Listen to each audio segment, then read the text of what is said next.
Сәлеметсіздер ме, ұстаздар?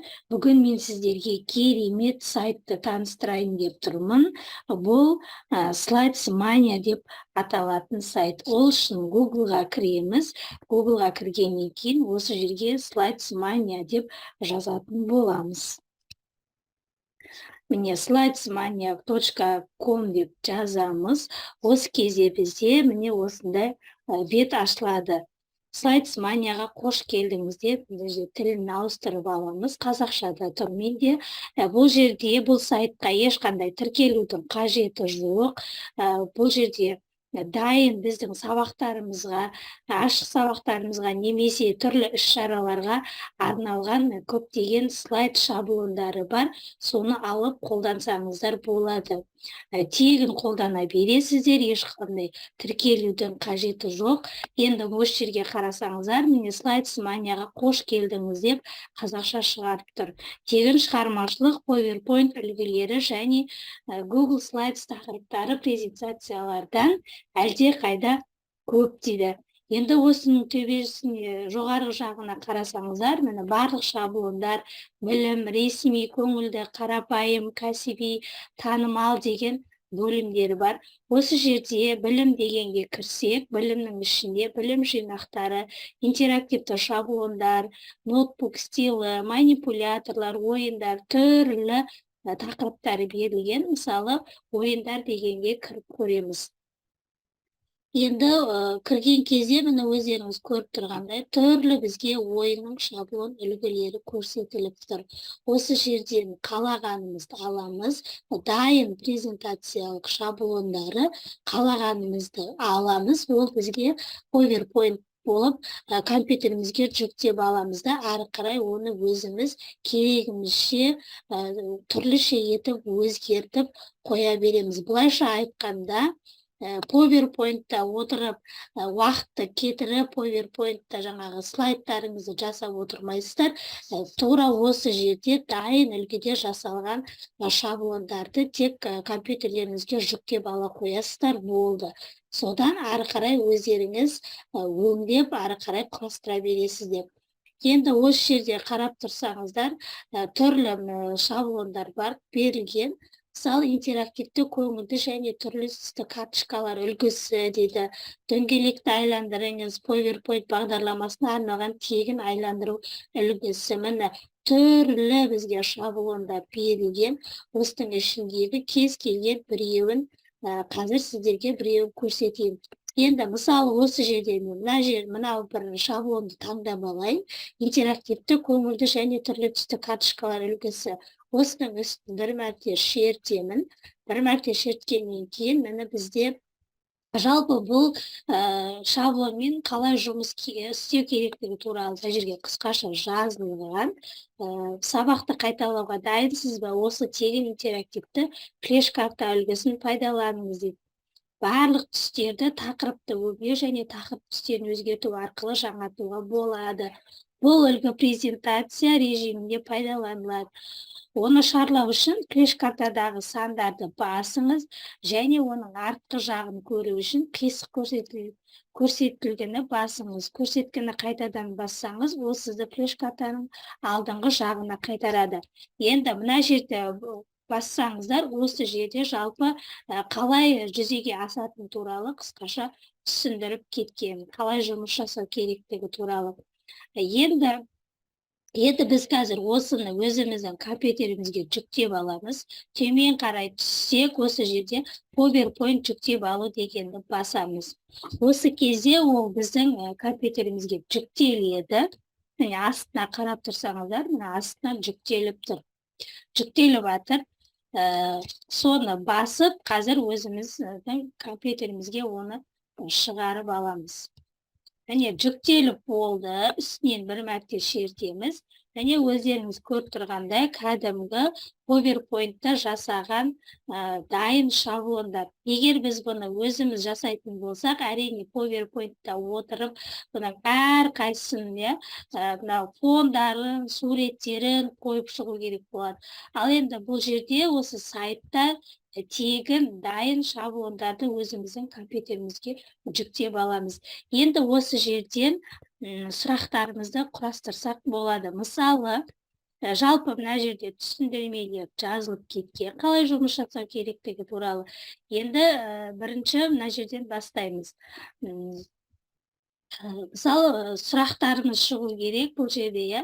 Карта, флеш карта деп тұр ғой атауы. Флеш карта деп тұр. Енді астына қарай төмен түсеміз. Мысалы, мына жерден бастайық. Бірінші деп, мынау бағдар көрініп тұр ғой, бірінші деп, иә.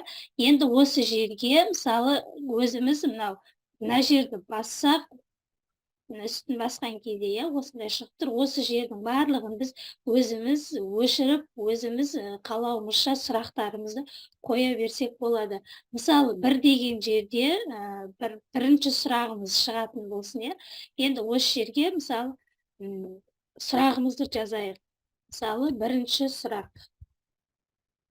Бірінші сұрағымыз бізде не болсын? Мына жерге сәл көтеріп қоямыз. Бірінші сұрағымыз, мысалы, бізде егер бастауыш сынып мұғалімдері болса, иә, бастауыштарға байланысты, мысалы, қазақ тілі, математикаға байланысты құрастырсақ болады. Мысалы, зат есім дегеніміз не деген сұрақ. Енді келесі слайдқа бірінші сұрағымызды жаздық. Енді келесіге осы сұрақтың ана жерге жауабын жазып қойсақ болады. Мысалы, жауабы деп қояйық. Енді мынаны өшіріп тастаймыз. Өшіреміз де жауабын жазамыз. Зат есім дегеніміз не? Заттың атын білдіретін сөздер. Келесі дәл осылай астына қаратып, төменге қарай түссеңіздер, міне келесіге сұрақ, оның жауабы, келесіге сұрақ, оның жауабын, осылай барлығын алдын ала дайындап құрастырып аламыз. Енді мысалы бұны қай кезде пайдалансаңыздар болады? Мысалы сабақты қорытындылау кезінде, мысалы мына жерде 20 сұрақтан тұрады екен. Немесе сайыс сабақтар өткізу барысында, мысалы бәйге деген жарыс кезеңі болатын болса, мысалы бір сайыс сабақ, сол кезде осындай 20 сұрақты қойып шықсаңыздар болады. Яғни бұл оқушыларға бір қызықты көріну үшін, енді оқушылардың қызығушылығын ояту үшін. Енді қазір бұны слайд-шоуға айландырып қоямыз. Мысалы, мына жерге тақырыбын жазып қойсаңыздар да болады. Кім жылдам немесе бәйге деген сияқты, енді оны жазған жоқпын. Енді бірінші мына жердегі бағдарды бассақ, бірінші сұрағымыз шығып тұр. Зат есім дегеніміз не? Оқушының алдына осылай шығып тұрады. Сосын сұрақты көргеннен кейін жауап береді зат есім туралы. Енді оның жауабы дұрыс бұрыстығын көру үшін керісінше былай қарай тұрған бағдарды бассақ, жауабы заттың атын білдіретін сөздер. Дұрыс болса, сол жерде оған 1 балл беріледі деген сияқты. Келесі мынау бағдарды бір рет басамыз, міне бізде екінші сұрағымыз шығады. Мына жерге екінші сұрағымызды жазамыз. Одан кейін ол екінші сұрақтың жауабы шығады. Келесі үшінші сұрағымызды мына жерге үшінші сұрағымызды жазамыз. Немесе бұл жерге суреттер қойып, суреттерді де жасыруға болады. Келесі мынау бағдарды басамыз. Осы үшінші көріп тұрғанда дөңгелек қылып бояп қойған. Үшінші сұрақтың жауабы шығады. Міне осылай 20-ға дейін сұрақтарды құрастырып, оқушылармен осылай сайыс сабақтардың бір бөлігінде осылай қолдансаңыздар болады. Келесі бұл жерде қарап тұрсаңыздар түрлі шаблондар берілген.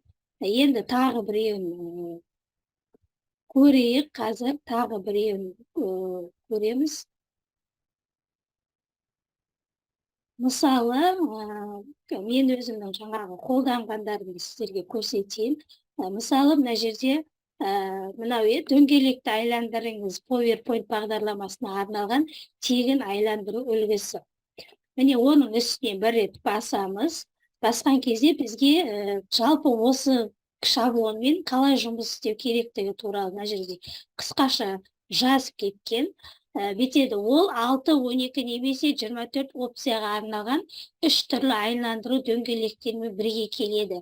Егер сізге 6, 12 немесе 24-тен аз қажет болса, кейбір бөлімдерге тегін өту деп теріңіз. Жалпы осы жерде қалай ойын алу керектігі туралы көрсетілген. Міне қанша опциядан тұратын туралы. Енді бұны біз PowerPoint-қа жүктеп аламыз. Сосын үстін бір рет бассақ, ол бізде компьютерімізге жүктеледі. Қазір енді мен оны алдын ала жүктеп құрастырып қойғанымды көрсетейін сіздерге.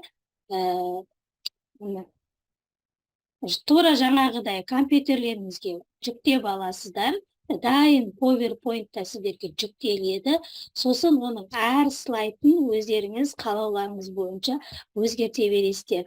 Мысалы, міне мына жерге барсақ, міне 6 опциядан, 12 опциядан және 24 опциядан тұратын осының қалаған біреуін таңдайсыздар да, және осыған байланысты, мысалы, 24 тақырып қойып, сол 24 тақырыптан сұрақ құрастыруға болады. Мысалы, мен мына жерде 6 тақырып қойсаңыздар болады, ол үшін мысалы мына жерге өзгертуге болады. Мына жерде мысалы жылдам жауап бер деп өздеріңіз құрастырып қоясыздар. Жылдам жауап бер. Мына жерге бастаймыз деген сияқты. Мысалы, бастаймыз. Бұлай үлкейтіп қойсаңыздар да болады. Бастаймыз, жылдам жауап бер. Енді мына жерге, мынау әр бөліктерге, мысалы, пәнге байланысты тақырыптарды қойып қойсаңыздар болады. Өзгереді. Мысалы, мынаның үстін басып, мысалы, мына жерге былай жазайық. Мысалы, ақпарат деген тақырып қоямыз. Мына жерге компьютер деген тақырыпты қоямыз.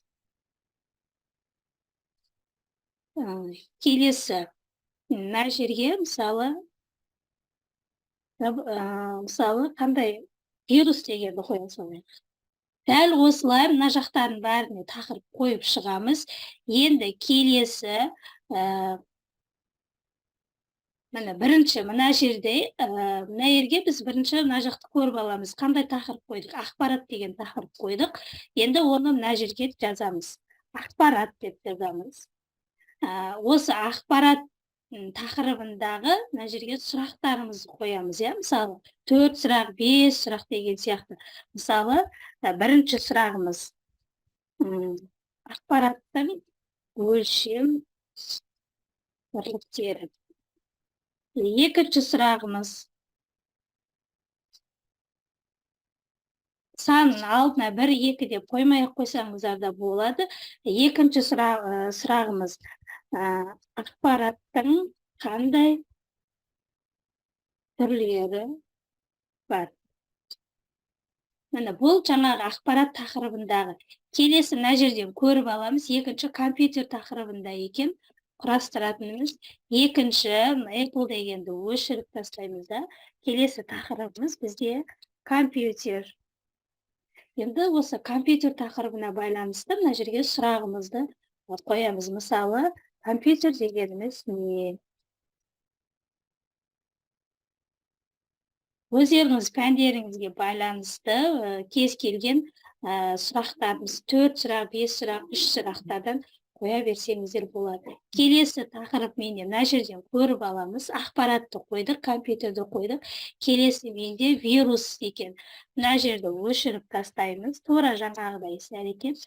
Енді осы вирусқа байланысты мысалы сұрағымызды қоямыз. Вирус дегеніміз не? Мысалы үшін сіздерге түсінікті болу үшін көрсетіп жатырмын. Осылай барлығы бізде 6 опцияны таңдадық. Міне 3, 4, 5, 6.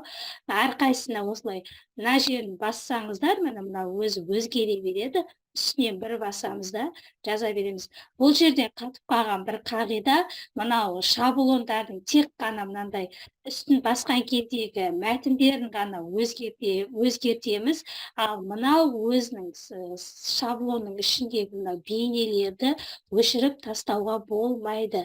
Тек қана бұның ішіндегі мәтіндерді ғана өзгертеміз. Былайша айтқанда, бұл бізге дайын презентацияны жасап берген, ары қарай өзіміз түрліше етіп мына мәтіндерді ғана өзгертіп жасай береміз. Енді біз барлығын 6 ненің барлығын қойып шықтық дейік, мысал үшін. Енді мына жерде 3 опцияны ары қарай өздеріңіз толықтырып жазасыздар. Егер бұл жерде 6 емес, мысалы 12-ні таңдайтын болсаңыздар, онда 12 тақырыпқа байланысты сұрақ, 24-ке байланысты. Енді қазір бұны просмотрға қоямыз. Так, енді осы жерден жалпы инструкциясы шығады. Енді осы жерден, мысалы, мына жерге 6, 12, 24 қалағанды таңда деп жазып қойсаңыздар болады. Енді осы жерде оқушылар таңдайды. Мысалы, мыналардың барлығына құрастырып қойсаңыздар болады. 6 опцияға, 12 опцияға, 24 опцияға. Сосын жаңағы оқушыларға айтасыздар, мысалы, қайсысын таңдайсың? Мысалы, 6-ны таңдайтын болса, үстіне бір мәрте шертеміз. Ал енді басталды. Жылдам жауап бер. Мына жердегі мынау көріп тұрсыздар ғой, сары, мынау бағдарды. Осының үстін бассақ, мынау барабанымыз айланады. Айланып жатыр. Енді қайтадан үстін бір бассақ, тоқтайды. Ол қандай тақырыпта тоқтады? Вирус деген, Енді осы вирус дегеннің үстінен бассақ, бізге сол вирустың сұрағы шығады. Менен жылжып кеткеннен кейін шықпайтын шығады. Мысалы, осы, енді осы сұраққа жауап береді. Келесі, компьютер, енді мына жерде, мына төменгі жақтағы, мына жердегі, мына ортасындағы жұлдызшаны бассақ, ол қайтадан осы жерге әкеледі. Келесі, қайтадан мына жерін басамыз, айланады, айланып жатады, Сосын осының үстінен тағы бір мәрте бассақ, мына жерде тоқтайды. Тоқтаған жердегі мына қойған тақырыбымыздың үстін бассақ, осы тақырып, мысалы, біз мына жерге қандай тақырып қойдыңыз? Мысалы, біз жаңа вирус деп қойдық, немесе компьютер деп қойдық, тақырыбыңыз түседі, мына жердегі сұрағыңыз шығады. Оқушы сұрағына жауап береді. Келесі, қайтадан мына жердегі жұлдызшаның үстін бассақ, келесі қайтадан осы жерге алып келеді. Қайтадан мына жерді бассақ, айланады. Қайтып үстін бассақ, ол тоқтайды да. Осы жерде бассақ, осы тақырыптың сұрағы шығады. Және осылай әртүрлі етіп, жаңағы кез келген 12 немесе 24-ті таңдап, өздеріңіз сұрақтарды құрастыра бересіздер. Бұлайша айтқанда өте жақсы, тиімді, көптеген нәрселерді дайын шаблондарды алып, өзіміз құрастырып, сұрақтарын жазып, оқушыларға қолдана берсек болады. Келесі тағы да қарап тұрсаңыздар, бұл жерде өте көптеген шаблондар берілген. Осының ішіндегі қалағанымызды алып құрастыра берсеңіздер болады. Мысалы, мына жерде мидың бұзылуына арналған ойыншық тырнақ машинасының тегін үлгісі деді. Немесе мына жерде көңілді тегін цифрлық үстел ойын үлгісі дейді. Бастауыштарға арналған қызықты. Мысалы, мынаны көретін болсақ, бұл жерде де басқан кезде осы шаблонның жалпы ережесі қалай ойналу керек, оны қалай құрастыру керек, сол туралы көрсетеді. Мына жерде go дегенді бассақ, басталды деген сөзде, мысалы, мынау былай жүріп келіп, мына жерде бір смайликті алған кезде бізде сұрақ шығады, сол сұраққа жауап беру. Бұның барлығы мына жерге қалай ойнату керектігі бізге жазылып көрсетілген. Оны орнату үшін тек 21-29 слайдтарға мазмұнды қосу керек, қалғандарын өзгертуге болмайды. 21-29 слайдтан тұрады екен. Мен осы шаблонмен жұмыс істей бастағанда мен бұл ақымақтық деп ойладым, бірақ бұл бірнеше күлімсірейдің себебі деп үміттенемін дейді. Бұны да енді PowerPoint-та жүктеп алу деп бассақ, міне бізге компьютерімізге осы шаблонымыз PowerPoint-та жүктеледі компьютерімізге. Сосын үстінен бір басамыз да бұны ашып аламыз, немесе арнайы бір папка арнап, сол папкеге барлығын сақтап қойсаңыздар болады, дайындап. Сайыс сабақтарда, тіпті жай сабақтардың өзінде де қолдана берсеңіздер болады. Бұл жерде, мына жердегі ешқандай суреттерді өшіріп тастамаймыз, тек қана мына жердегі жазуды ғана өшіріп өзгертеміз. Енді мына жерге барсақ, мысалы мынау бағыттарды, осылардың үстін басатын болсақ, қазір мен былай көрсетейін. Мына жерде мынаны бассақ, ол мына төбеден түсіп келіп жатқан, мына бассақ, ол төменге қарай түседі, сөйтеді да, мына жерден бір смайликті алады. Осы кезде мынаның үстінен бассақ, бізге сол смайликті алған кезде сұрағымыз шығады. Мына жерге өзіміз сұрақ құрастырамыз. Қайтадан мына жағын басамыз. Енді басқа смайликті мына жердегіні бассақ, ол көріп тұрсыздар, солға қарай жылжиды. Мына жағын бассақ, міне оңға қарай, мына жағын бассақ, ол жоғарыға қарай кетеді. Мынаны бассақ, міне төменге қарай кетеді. Осы жерден go дегенді бассақ, міне бір смайликті алады. Осының үстін басқан кезде, міне келесі сұрағымыз шығады. Және оның сұрақ шығады, сол сұраққа жауап береді. Қайтадан басамыз.